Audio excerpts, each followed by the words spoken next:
భక్తాదులకు కలియుగ వైకుంఠమైనటువంటి తిరుమల వెంకటేశ్వర స్వామి వారు ప్రసాదం మరియు తీర్థం లోపల మన అద్వైత కోశాలకు వస్తున్నారు. వాళ్ళని స్వాగతిస్తాం.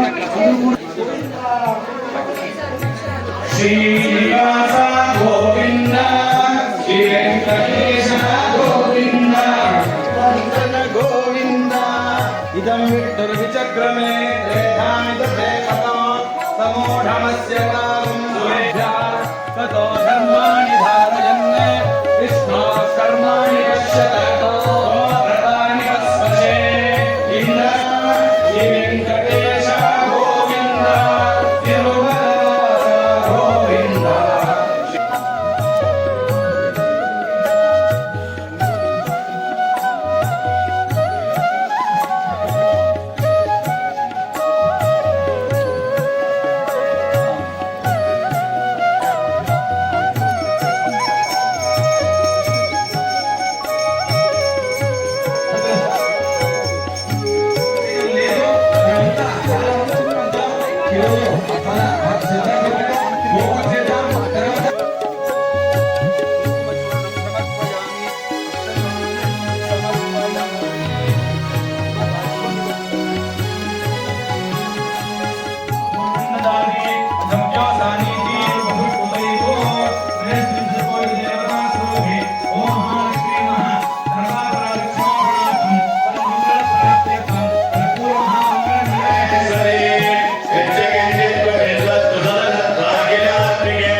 పాదాలకి సమర్పణం చేసినటువంటి ఈరోజు మీకు లభిస్తుంది.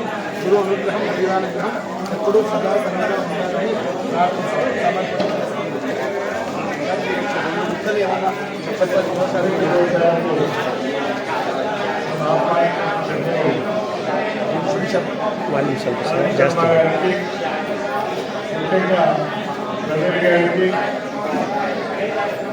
మహేష్ గారికి వారి కుటుంబ సభ్యులందరూ కూడా హృదయపూర్వక ధన్యవాదాలు. ఈ కార్యక్రమం చాలా ఉన్నతమైనది.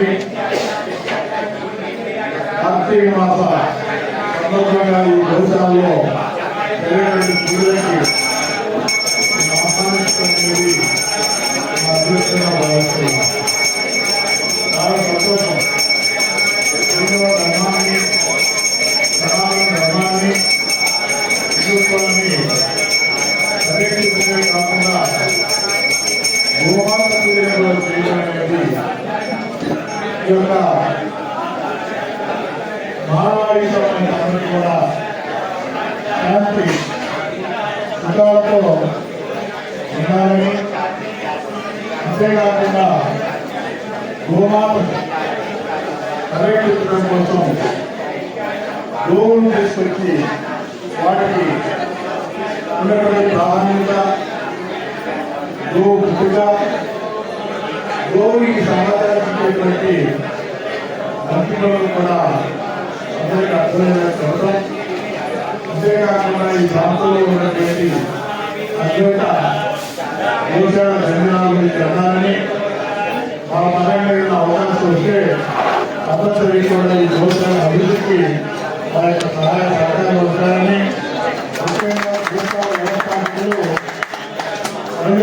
శర్మ గారికి ముఖ్యంగా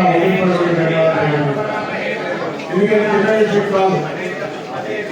ఒక వ్యవస్థలాగా స్థాపించడం ఎన్నో కష్టాల గురించి మిమ్మల్ని అందరినీ తీసుకొచ్చి ఎన్నో విధాలుగా సమాజానికి సేవ చేయాలా, సమాజంలో ఉన్నటువంటి సనాతన ధర్మాలని సాంప్రదాయాలని వాటిని కూడా కొనసాగించాలని మహత్వమైనటువంటి ఆలోచనతోని ఈ కార్యక్రమాన్ని నిర్వహిస్తున్నటువంటి శర్మ గారికి నా హృదయపూర్వకమైనటువంటి ధన్యవాదాలు తెలియజేస్తూ, అంతేకాకుండా వివిధ ప్రాంతాలకు వచ్చినటువంటి భక్తులకి, బంధువులకి, స్నేహితులకి అందరికీ కూడా మరొకసారి నా హృదయపూర్వక తెలియజేస్తూ, ముఖ్యంగా ప్రవీణ్ గారు, శర్మ గారు, ప్రవీణ్ గారు రమేష్ గారు పరిచయం, మా మిత్రులు రమేష్ గారు కూడా ప్రవీణ్ గారు పరిచయం.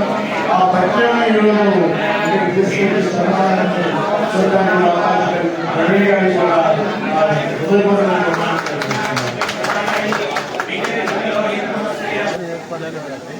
లేకపోతే ఒంట్లో పోవాలి డెడికేషన్ అండి లైఫ్ సెటిల్ పెట్టేశారు అది డెడికేషన్ సంకల్పం ఉంటే ఏ పైన ఆగదు. అవును సార్ ఆయన అంటే అది ఇక్కడికి వచ్చి 2 ఏళ్ల క్రితం నేను పూర్తి చేశాను అంటే చాలా ధన్యవాదాలు.